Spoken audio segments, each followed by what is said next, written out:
Welcome to the Ray and Everything show where we talk about Ray and everything. So today, right now, I got to talk about this Spence Terrence Crawford fight. This is gonna be a big one, ladies and gentlemen. July 29th. Alright, so this is gonna be my prediction. I'm gonna give my prediction. I gave a prediction on this platform years ago in 2017 about the Spence Kell Brook fight, and I was right. That right hook wound up being the devastator, and I think it was that mid-range fight, and Errol Spence did very well. But today we're gonna talk about Spence Crawford. Now, I've been watching everybody's channel, everybody's opinions, from the professionals to people who just watch boxing, and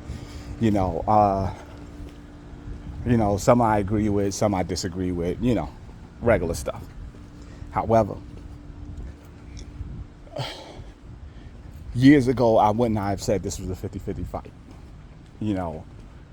because Spence is just a bulldozer. I know the spirit. I know what it is to be a bulldozer. I know what it is to just continue to go, regardless of what's coming at you. However, I think Spence is gonna have to use skill. He's gonna have to use skill on this one. He's not gonna be able to play to go, when the outside fighting ain't working, going to the inside, because that's usually what he does. Those are the adjustments that Spence makes. When people say Spence doesn't make adjustments, yes, he does. He makes adjustments. He'll go from the outside to mid-range to the inside, and he'll inside fight you and beat you up badly on that inside fight. He's gotten really good at inside fighting, and it's because he's been watching boxing very well, and he understands the difference. So he knows what it is to fight coming forward and fight going backwards. Now, the reason why I'm picking Errol Spence to win is because I don't believe in Terrence Crawford's punch resistance. I don't think that Crawford can handle or is going to be able to withstand the constant punches coming from everywhere, and I seen when he fought Kell Brook, it was like the first couple rounds, Kell Brook already had almost his eye closed. And now Kell Brook is very good at his 1-2. His 1-2 punch, he probably got the best 1-2 punch in the game. However, his punch resistance, right? He was too scared of that orbital bone getting broken again. So he didn't stay in. He didn't stay with the fight. He wasn't hurt. He was more so afraid than hurt. And I'm talking about Kell Brook when he fought Terrence Crawford. He wasn't hurt. He was more so scared than hurt. So that's another thing. Now, as far as it goes with Terrence Crawford, he's a really good fighter. Really, really good fighter. Really, really good fighter. They both are.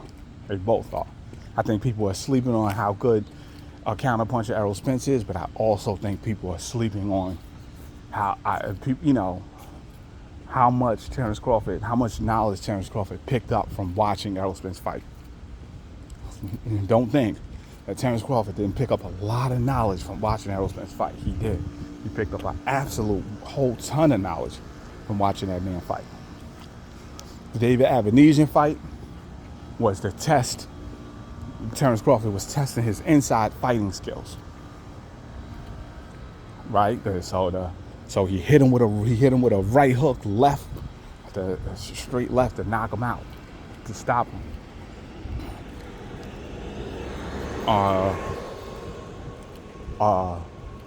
So he does really good. He's getting really good on the inside, even though Terrence Crawford is not really an inside fighter. Terrence Crawford is a set you up for a punch kind of fighter, and he's a great counterpuncher. But he knows that's not going to be enough. because Danny Garcia is the best counterpuncher there is, in my opinion, and it wasn't enough. So he knows that's not going to be enough. It's not going to be enough to keep Errol Spence off him. It's not going to be enough.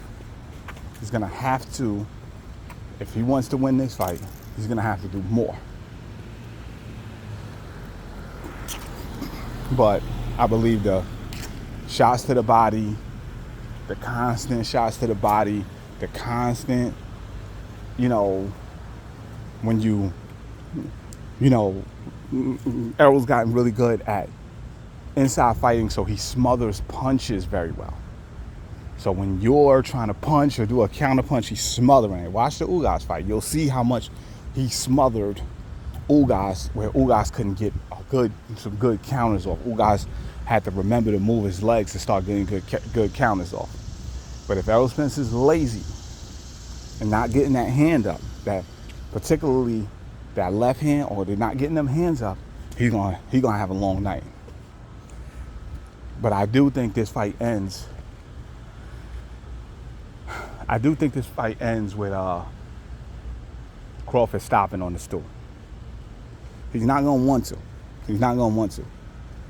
But somebody's gonna tell him, yo, you're gonna have to live to fight another day. And it's gonna be one of them things where one of them eyes are gonna be shut. And the refs are gonna be looking at the eye. Because that's what Spence is thinking about doing. Spence is saying, that's why Spence keeps saying, if I don't break him, right? Because Spence is saying to himself, if I catch him with one of these shots, I'm going to bust that eye up. Because Derrick James, the way he trains is, you jab, bust him up, then shoot the shots. And so it's gonna be a lot, and Bud, you're gonna have to, if you can't keep him off you, you're gonna have a long night. But with that being said, I know this is probably one of them, a 2-fight deal, probably maybe 3 fights. I don't want to see these two guys fight 3 fights against each other. And not to say that, because I'm going to learn a lot from the first fight. I'm going to learn a lot from the second fight. I've learned a lot from watching these guys fight, both of them. But I don't want to see them damage themselves too much. You can't have the 2 of the best fighters in the world fighting 3 times about to damage themselves. It ain't worth it. Not for no fans and not for no business. They got to be able to, more so than just having money for their kids, they got to be able to interact with their children. And how are they going to be able to interact with their children if they fight and they're the 2 best fighters and they're going to fight 3 times? Not a good idea. Not a good idea at all. 2 fights, I can see. 3 is way too much. But, best of luck to both guys. But yeah, I am picking EJ. I think EJ is going to be a monster in that fight. I think we're going to be surprised how good he really is. I think we don't recognize how good he really is. So that's my prediction. Errol Spence for the win. But it's going to be a good fight. I think it's going to last at least 9 or 10 rounds.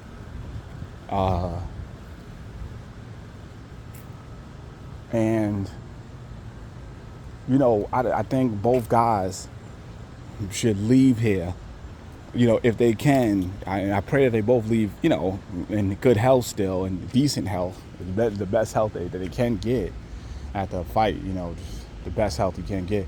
But I also would like to say,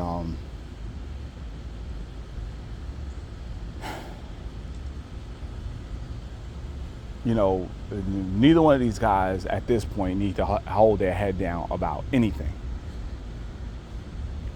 What they've done for the sport, what they've done for themselves, and what they've, just from what I've learned from the both of them, there's been a lot. They've done a lot. They may not feel like they've done a lot, but they have. And so, best of luck to both families. And I just want to say, take care of those babies. Ray and everything, out.